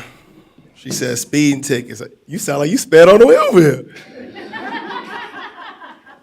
I did. You know what I'm saying? But, you know, that list, you know what I'm saying, especially going back to 2012, like, you know, a lot of stuff happened, like, you know, a decade ago, like the New York Giants won the Super Bowl. Obama was in his first term as president. Gas was $3.64 a gallon. Hey, get my good side. You know what I'm saying? But those lists have nothing to do with what we're trying to get accomplished today, though, because today we're talking about algebra. We're talking about schools changing names. We're talking about how the district can service the students and become a more perfect district. And you know, at the end of the day, as we continue to strive to make a perfect district, you know, you just read off things on the paper that, you know, does that help us get to that place? I think the question is, like, everything that you mentioned, everything that people are mentioning in general, including Dr. Crott, I mean, I sped on the way over here. I ain't gonna cap because I was gonna be late. But at the end of the day, does this help us get to where we're trying to get to as a district, as a place that can serve the kids? Because if not, then that's just interrupting the whole progress and the whole process. And anybody that interrupts positive progress is just part of the problem. Even my man's in the back, and shout out to him, he said anybody can come back and justify themselves and also, you know, make right what they did in the past. And if you don't believe that a grown man has the ability to be rehabilitated, to change, then I doubt anybody here is prepared to hear anybody's thought on, you know, how we fix at-risk youth at the same time. If people can't be rehabilitated as an adult, then kids are in trouble at the same time. So, and it's cool, it's cool, like, you ain't gotta do the work, just don't interrupt the folks trying to do it. That's it.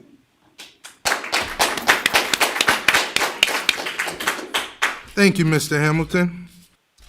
Our next speaker will be Mr. Terry Knapp. Good evening. I'd like to make just an introductory statement. The whole teacher, or building change, I should say, is directly part of cancel culture and racially being insensitive. I can't believe I've watched this for 2 years. Mr. Sierra, if you remember Mr. Sierra, God love him, passed away a couple years ago or a year and a half ago, and I was at his bedside holding his hand as he was ready to expire.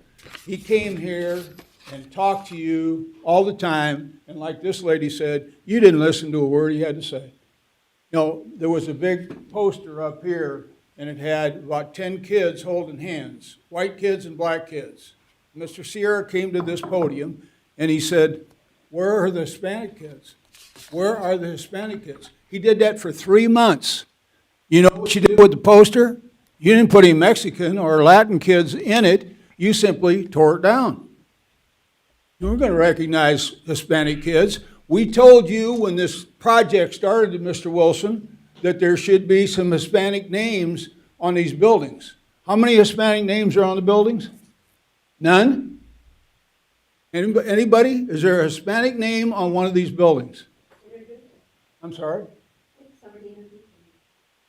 You said there is? I can't even understand what you're saying. Anyway, it's my understanding there are no Hispanic names. But we've got 2 buildings that don't even have names on them. And guess where they are located? One is located at Washington Gifted. Is it a black person? One is at Lindbergh, which is arguably one of our best schools, and Washington is our gifted school, and gets all the raves across the state. Don't even have a name. Why? Because we're going to name the schools in the valley for the black people. Well, that's a bunch of garbage. That's a bunch of garbage. There should be a black name on Washington Gifted. Ain't gonna happen. No. The public told you ain't gonna happen. And that's sad when you back out of that situation. We have legal problems. We got a lawyer here that shouldn't even be here. I went to her at the end of the last meeting and I said, I came here to speak. I had a mask on. And I asked her what the deal was. You know what she told me? Go get an attorney. In those not exact same words, but go get an attorney. I pay her. I'm a taxpayer here. She lives in the suburbs of Chicago and spends our money in Chicago. You heard that every budget meeting that you had, I've talked about that. I don't know what you people have with their firm, but it's ridiculous. It must be, I'm not going to use a nasty word to describe it, but it pales in comparison. Mr. Sierra again, over and over again, begged you to represent the Hispanic and the Latin community. You didn't hear one word the guy had to say. So we go through this process. Mr. Murphy and I suggest we number all the schools. Get over this bunch of crap that we're going through. This racism and bigotry that you're displaying it. I mean, get over here, and I'm sure let Mr. Roosevelt and Mr. Jefferson and Mr. Washington judge you. Judge you. What would they do to you? Think of it. Scary. Thank you, Mr. Knapp. Our next speaker will be Mr. Thomas. Never a dull moment here, that is for sure. Couple quick shout outs to all teachers in general. Working towards spring break, good luck getting that last weekend. It's always a hard week, kids are ready to go. Matt Durr, who was here tonight, an AP at Glen Oak, he is on an island at Glen Oak, and he is holding down the fort. That young man is working his butt off down there with not a lot of support. So shout out to Matt Durr at Glen Oak. Also shout out to a friend of mine, Mike Barber, Rolling Acres principal. He just refereed the 4A state championship basketball game, boys. A heck of a ref and a heck of a administrator. And always a shout out to the security force. Every time a teacher texts me or calls me, usually they start with the security force did everything they could to prevent whatever. So I know it's headed up by Mr. Boone. He's doing a great job. And these people are just not treated how they should be. The school names is driving me absolutely insane. I don't even know where to go with this anymore. I do believe one thing, that you are spending way too much time on school names. With all the other problems this district has, you're going to worry about school names. I went through every name that's been proposed, and I find some local names in there. I found one I was very surprised to see that I didn't know about.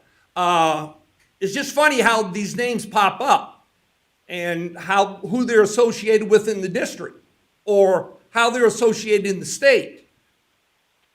We had a principal way back, Terry knows, a guy named Harry Whitaker. Harry Whitaker was a great man. I got to know him and his son, and did his name come up?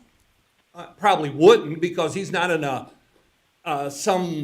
some whatever. I don't know what your criteria is. I can't even figure it out. Some of those names you got. Well, this lady spent 40 years doing this and that. Okay. This man was an administrator in this district. And to this day, I love Dr. Karat a whole bunch. He was good. He was good. She's clicking at his heels, though, I'll tell you that. But anyway, my gosh, let the names go. Why do you care so much? Is that your legacy, the names? It's just so many more things you could be doing. How about the children in the school? I love the 1, 2, 3, 4, 5 idea. Because until you correct what goes on in the building, it don't matter what the name is. And half those kids don't even know what those names are. That's for you and the adults. I'm not going to beat a horse with game changers. I just want to make sure we know that, and I've researched this, so I'll bring it up more if it doesn't happen. Everyone associated with game changers that are teaching kids or involved with kids should be ISBE approved. Now, if you don't know what those letters stand for, you should resign immediately from the school board. Check it out. They have to be certified. Evaluations are coming up. And by the way, Mr. Durr got a poor evaluation, if you can believe that. I'll let that go. That's just insane. But we're having teachers that are being dismissed under 4 years of being tenure, which is the rule. I get it. And they can just say you're going, but why are you getting rid of good teachers? I got a teacher, I won't mention the name, she asked me not to. She got an excellent evaluation, and she's been told she's not being asked back. That's the things going in those schools you're trying to change all the names at. You guys probably don't know anything about that. Go to school once in a while, figure that out. The calendar, it's the same thing. I don't care nothing about the calendar. My wife still teaches, she probably has more thoughts. I care less about the calendar. I care about what goes on in the buildings. I'm going to keep preaching that until you guys figure that out. Now, the 2 people that won the awards tonight, boy, were they good. My goodness. Those are 2 people that care about kids. And it was funny, they both mentioned the same word. Was anybody not on their cell phone then? Did you put your cell phone down for a second? Hear the word? Relationships was the word. That is the key to getting to your kids. Relationships. We need that with every level in this district to get where we need to go, which is not where we are right now. I talk about a lot of things up here. I'm looking at, I wear my shirt Woodruff. I was doing driver's ed today. I can't get in to do driver's ed for District 150. It's amazing to me. I had more to say. Thank you, Mr. Thomas.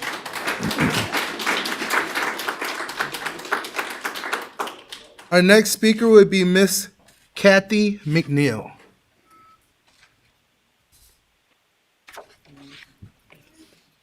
I just have a speech prepared, and I'm just gonna, for now, rewind what I've been hearing.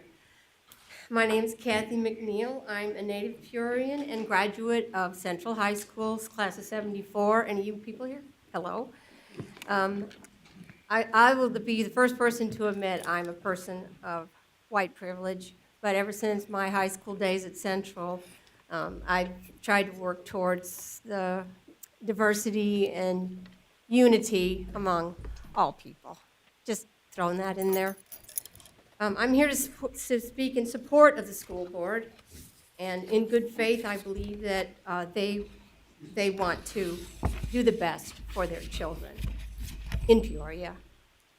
But anyway, so I want to express encouragement and an emphasis on the importance of maintaining progress within the curriculum that continues to stress diversity in its methods of learning.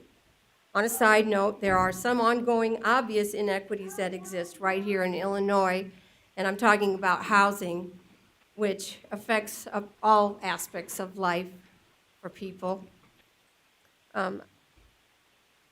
Also, to remind you or to inform you that There is ongoing infiltration of disinformation and misinformation that is allowed in certain topics of learning throughout the country, especially on subjects of history and science. And I wanted to make sure that you know that we do care about that, especially history, especially science. Okay.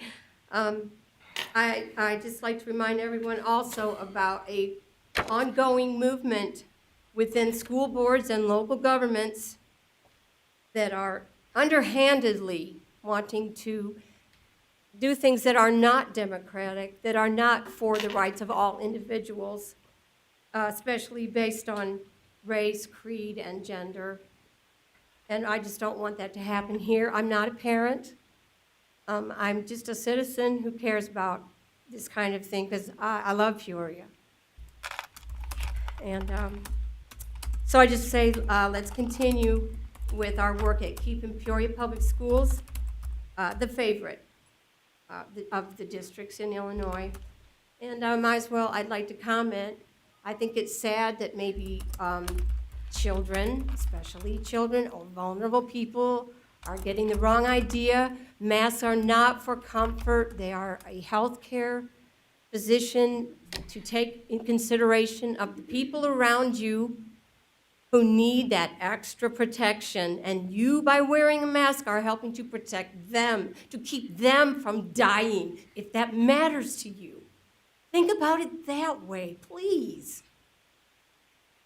And I sympathize with information coming from the internet. How do you find if the internet is wrong? Oh, you go to the internet.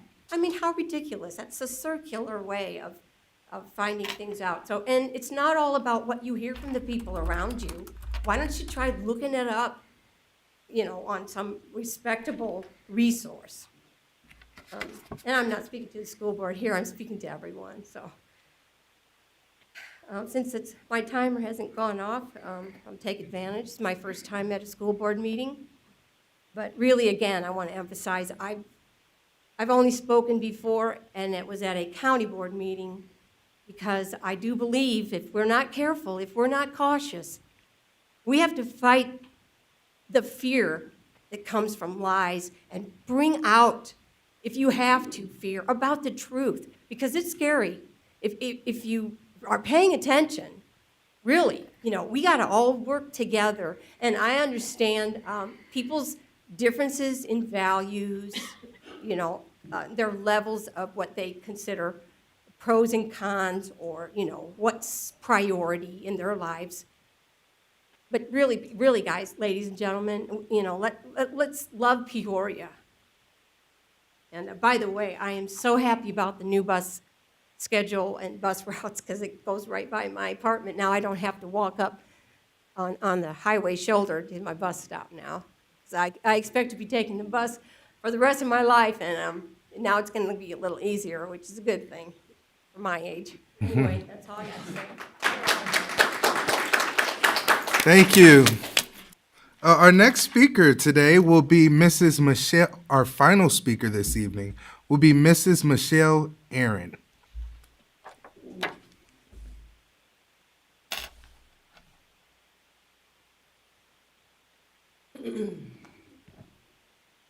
Good evening. I'm here tonight to address the, excuse me. I'm here tonight to address the 3 suspensions my son received after February 4th for not wearing a mask. February 4th was the date which Judge Grishkow made her ruling regarding the unlawful mandates regarding quarantines, which include masking, isolation, and testing. On February 7th, my son was forced into isolation for exercising his civil liberty of breathing freely. He was first suspended on February 8th. He took the remainder of the week as mental health days, as he was being bullied not only by other students to just put the mask on, but also by teachers and administrators. District 150 is actually in violation of the Illinois General Assembly statute regarding bullying. I've sent you the actual statute in the email I sent all of you, but just so everyone else is clear what you've done, You cause a substantial detrimental effect on my son's mental health, who's on a 504 plan for attention deficit disorder. He's always been uncomfortable wearing masks, and he's been vocal about it in the last 2 years. Once a judge found the mandates as unlawful, my son felt he couldn't go against his own conscience in wearing one because it's unlawful. 2, you substantially interfered with his academic performance. 3, you substantially interfered with his ability to participate in or benefit from the services, activities, or privileges provided by a school. He tried to return to school on February 14th and 15th, but was not allowed on campus unless he was masked up, something which he did not want to do. The JRAC committee unanimously voted against extending the executive order mandates, which expired on February 13th. The appellate court denied an appeal on February 18th. My son's hearing on February 23rd, Ms. Marlin, the director of student affairs, basically told my son would not be allowed back unless he had a mask on his face. She even at one point callously told me, well, I guess he will be learning at home. She did not feel Judge Grishkow's ruling applied to your protocols or guidelines. Her statement alludes to the fact she was exercising coercion, which by law is codified as a duress crime. By definition, quote, coercion may involve the actual infliction of physical pain, injury, or psychological harm in order to enhance the credibility of a threat. The law has recognized that even the threatened action need not be physical. Threats of economic loss, social ostracism, and ridicule are all recognized by law in varying contexts as coercive psychological forces. In my son's case, she was saying they would deny him an education unless he puts a mask on. 2 days later, the Illinois Supreme Court denied Governor Pritzker's appeal on February 25th. District 150 magically dropped the requirements after the Supreme Court made the ruling. From the actions of this board, it seems you don't really care what the parents or the students think. I emailed the school daily and copied every one of you on most communications, pleading with you to do the right thing and adopt an optional mask policy. It was clear from his subsequent suspensions and the clear directive, or put the mask on or you will not be allowed in school, that my son was denied in learning education. He cannot be found to be insubordinate, as he was quite literally exercising his civil rights. It cannot be deemed insubordination for not following rules which are unlawful, unethical, or a violation of his constitutional rights. You have the opportunity to set things right by my son, who can't be here tonight. However, I do have a video he made so his voice can be heard. It is a short one. Hi, my name is Anthony, and I am 17 years old and attend Richwoods High School. Most of my time at this school, I was either remote learning or required to wear a mask. This made Thank it you. very difficult to connect with other people. All right. That was the final speaker. Before I hand it over to Dr. Karat, I would like to say something. Not sure if it was very productive or added any value to today's board meeting, but I would like to say I'm so blessed that some of this past of mine has been shared, despite how I heard a lot of, I don't know who did half that stuff, but that's fine. Whatever my past is, it made me who I am today, a God-fearing man who takes pride in raising my 5 children and being the best man that I can be for my loving fiancée, Kimmy. I am not going to deny nor confirm any of these counts nor make an excuse for them. They are things that are over a decade old. Matthew 6:15 states, "But if you do not forgive others their sins, your Father will not forgive your sins." Not sure if that applies to anyone in here. However, those are not the things I do today or who I am. I have worked hard to change my behavior and any choices I have made. Since those events, I've gotten a master's degree. I'm working toward a PhD in business. I've started 2 businesses. I mentor students. I'm a football and basketball coach. I do toy giveaways, end of the school year bashes, lead book drives, top 40 under 40, Yanni college fairs, feed the homeless, president of the Urban League Young Professionals, board member for multiple organizations, currently your school board president. You can also find me every Friday at one of the high schools doing the Urban League Power Lunch. We get to connect with students there. Anyone interested, please come out to the Urban League, or please come out to the high school for the Urban League Power Lunch. But I'm also an advocate for the community, role model, et cetera, et cetera. It would actually take up too much time to list everything I do for our community of Peoria. So I thank Miss Jessica James. She's so awesome for bringing that up. Your heart is truly in the right place. It's a great segue for me to let our children, parents, community, and partners know how dedicated I am to place resources in place so that you are not judged by others that may have motives. I love and embrace my past because it has placed me here today.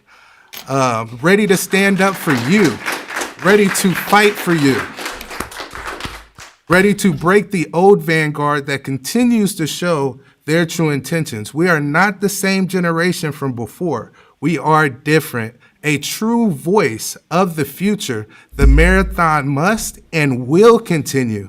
I can't wait for my children to hear this short speech. It's going to prepare him for the nice people in the world that wants to judge one another because of the color, actually the disagreement that they have with you. And after that said, I would like to open it up for response to audience presentation. Dr. Karat. Thank you very, very much, President Wilson. Very well said, and I definitely appreciate your leadership. Regarding the comments from the audience, as usual, we always thank each and every person for coming in to voice their views and concerns, whether it's kudos or opportunities for improvement with us. So we would like to thank, I believe there were 8 individuals who provided feedback to us, and so we'll accept those and have taken notes. Thank you. Thank you, Dr. Karat. Up next, we are now at item number 9, approval of minutes for February 7th. Is there a motion to approve? Thank you. Madam Secretary. Mrs. Costick? Mr. Claus? Aye. Mr. Murphy? Aye. Dr. Rankin? Aye. Mr. Shaw? Aye. Mrs. Ross? President Wilson? Aye. 7 ayes, motion carries. Thank you. It's been item number 1 under information items, superintendent update. Thank you, President Wilson. Well, this is the time of year when we are actually really looking forward to spring break. We've been through a lot as a district, staff, families, students, and the board as well, and wanted to continue to thank the board. You're volunteers, you're not being paid, but you're in the trenches with us every minute of the day. So I wanted to thank you as well and hope the board also takes a break. I am going to take a break. So just a quick update for the board and the public. Our buildings have been going through the K through 8 buildings, IAR testing, and we'll take a break, and when we come back, there will be 2 more weeks of testing, and that's the state testing, the standardized testing. That's actually very important testing. Everyone across the state of Illinois, all the public schools go through this testing during that time frame. Again, I really wanted to thank our principals. They've been doing such an amazing job, our staff, our students, our families. We're making a difference, and we're doing amazing work. You saw what Mrs. Donath prepared to you this evening. That's just one example. It's meeting after meeting after meeting. We're finding ways to improve, expose our children to updated, sophisticated, and staff materials that's out there. With our, you've heard of our ESSA funding. Those are where that money is going. It's getting back into the buildings, investing in the kids, and investing in our staff. So just wanting to thank, again, the principal, staff, students, and parents for the support, ongoing support throughout the year. And then, again, each school, kudos to each and every building. Each building achieved its parent goal, its teacher goal, and its student goal when it came to the participation goal for the 5 essentials. Remember the 5 essentials for the state of Illinois? Each building met 3 goals, and that was amazing. There we had some schools, 95% of the parents responded to those surveys.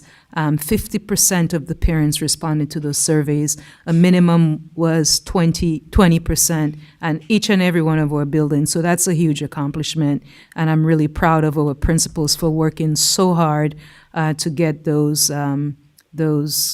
meet those thresholds that Illinois State Board of Education provided to us. And I think my staff, Dr. Wilson, Dr. Bell, and Dr. Wood, reminded me that this is the highest percentage we have seen in a long, long, long time. So again, thank you to our principals. As I said, we're looking forward to coming back refreshed and ending our year very, very strong. So thank you very much. Thank you. We are now ready for the consent agenda. Vice President Ross.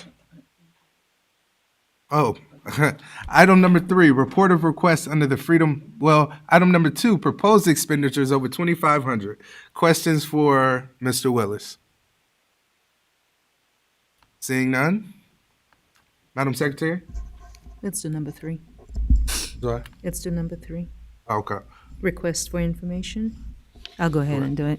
Since our President Wilson, since our board meeting on February 22nd, we received 1 request, and there were 2 pending requests noted on the 22nd. All requests have been closed, and there are currently 0 requests. So to date, since January 1st of 2021, we have received 7 requests for this calendar year at a cost of $350. Thank you, President Wilson. Thank you. We are now officially ready for the consent agenda. Yeah. Vice President Ross. Thank you.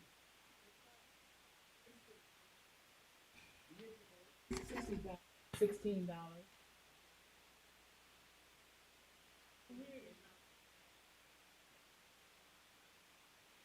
I'm sorry, can't hear me. Hey, let me start over.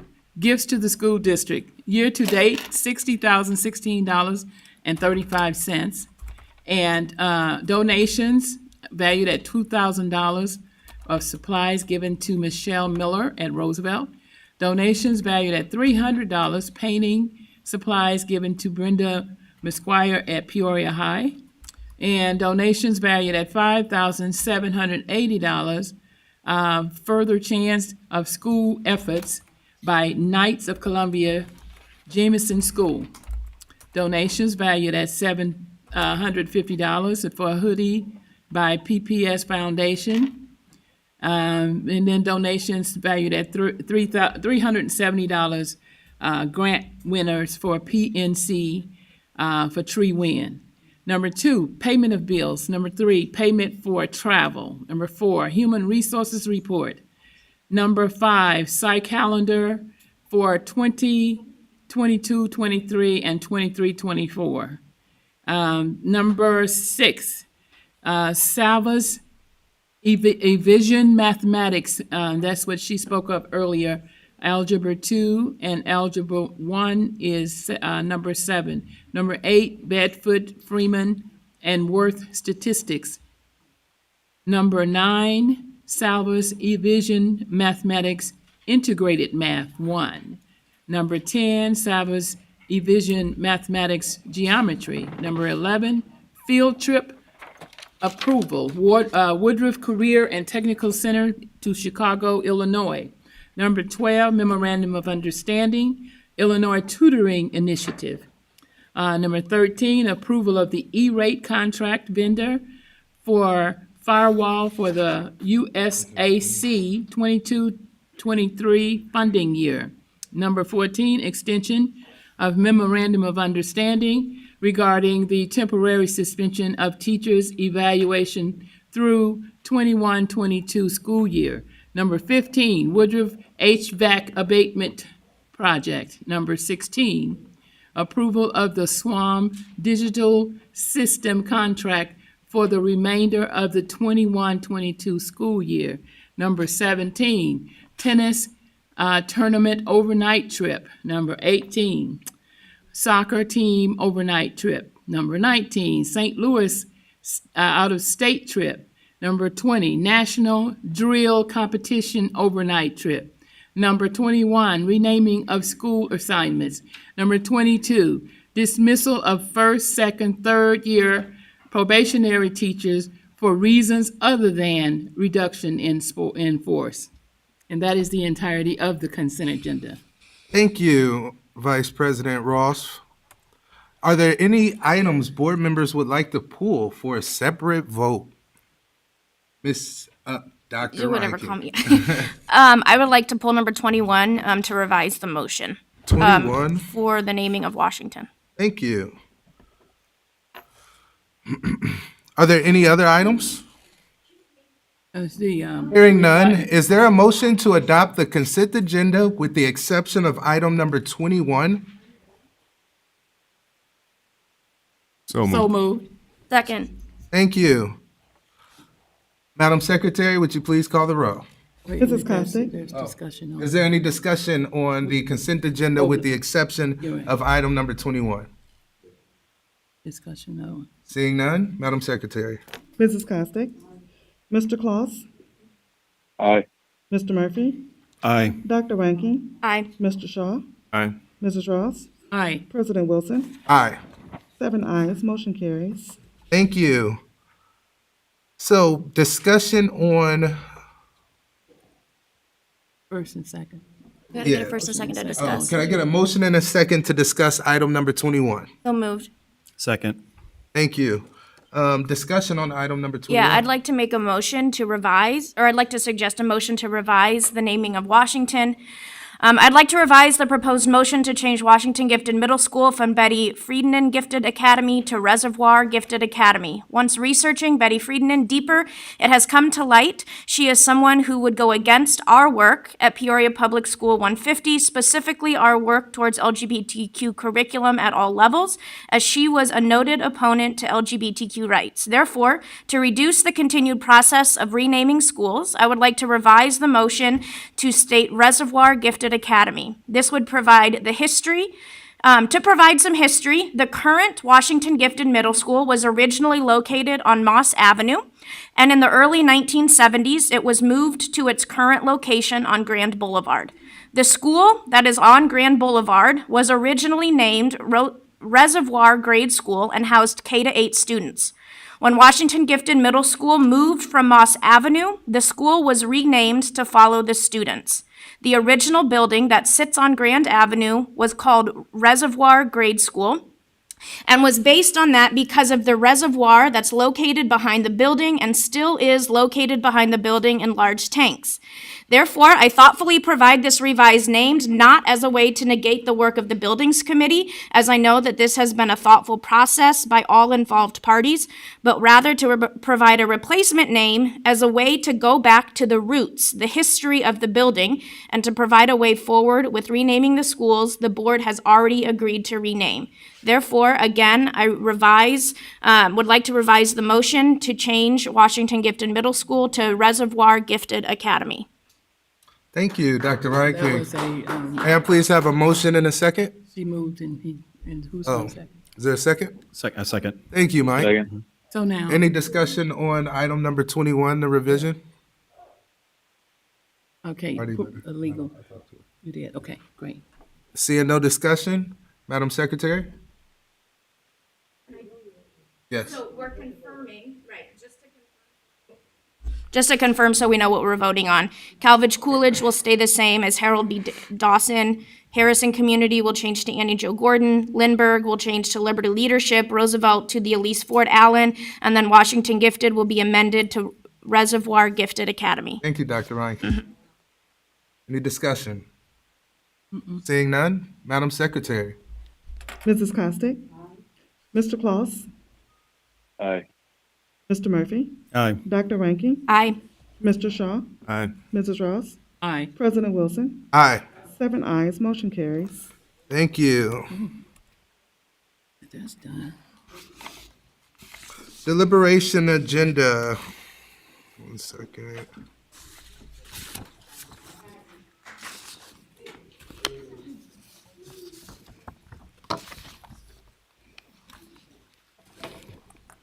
Up next, we have deliberation agenda item number 23, policy number 4:61, contract procurement policy. So moved. Second. Yeah, we have to. Madam Secretary? Excuse me, Mr. President. I just wanted to Discussion. just make one comment about that. I just wanted to thank the late Mr. Al Hooks for his work on this policy, and I just wanted to acknowledge him. Yes, absolutely. Thank you. Madam Secretary? Mrs. Costick? Mr. Claus? Aye. Mr. Murphy? Aye. Dr. Rankin? Mr. Shaw? Aye. Mrs. Ross? Aye. President Wilson? Aye. 7 ayes, motion carries. Thank you. Item number 24, policy number 7:110, agency and police interviews. May I have a motion and a second? Second. Any discussion? Seeing none, Madam Secretary? Mrs. Costick? Mr. Claus? Aye. Mr. Murphy? Aye. Dr. Rankin? Mr. Shaw? Aye. Mrs. Ross? Mrs. Ross? Aye. President Wilson? Aye. 7 ayes, motion carries. Thank you. Item 25, who's going to read from this one? Oh. Item 25. Item number 25, expulsion.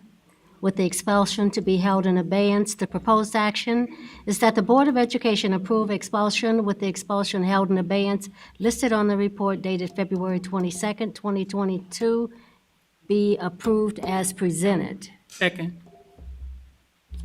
Item number 26, revocation of the expulsion held in abeyance.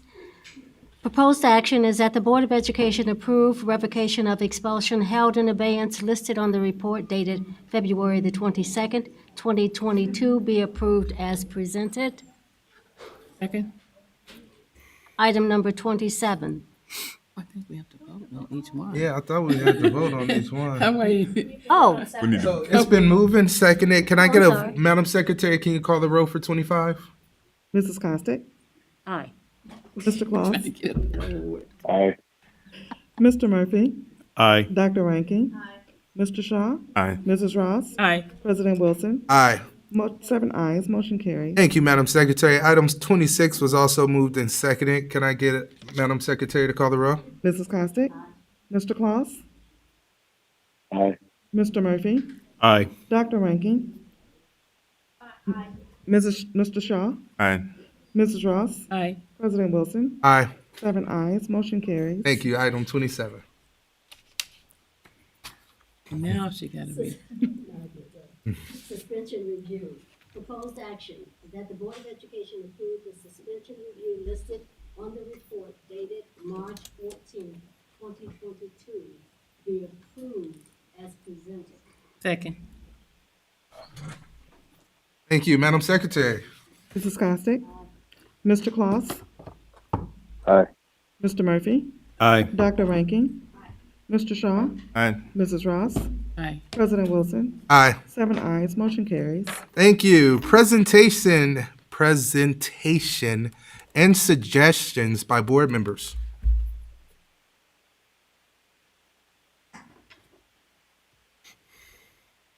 So we don't have any, huh? Are we waiting? Next, reports from board committees. I have one. Dr. Reinke? The Parent Teacher Advisory Committee will next meet on April 13th at 7:15 in the Media Lab or virtually. Thank you. Okay. President Wilson? On the 12th, the next meeting is the 12th. And Oh, Chase, go ahead. Sorry, policy will meet next Wednesday, the 23rd at 3:30. Thank you. Vice President Ross? okay, so our next building committee meeting would be the 12th of, what's next month? April. Yeah, 12th of April. 12th of And April. we do need to, Mr. Shaw and I will set a meeting for the procurement committee so that we can wrap those things up. Awesome. As always, everyone drive safe. Oh, wait. Policy committee actually meets this Wednesday. Oh, so, I think Chase. so just to clarify, policy committee meets this Wednesday, Chase? You know what? It's interesting that he said that he said the 23rd. I was going to ask him to push it back. I'll be traveling on the 16th this Wednesday. So it's weird that he said that. I'll just leave it as it is. So. Okay. Awesome. Everyone drive safe, and this adjourns the board. I'm sorry. Oh, can I get a motion? So moved. Yeah. Thank you.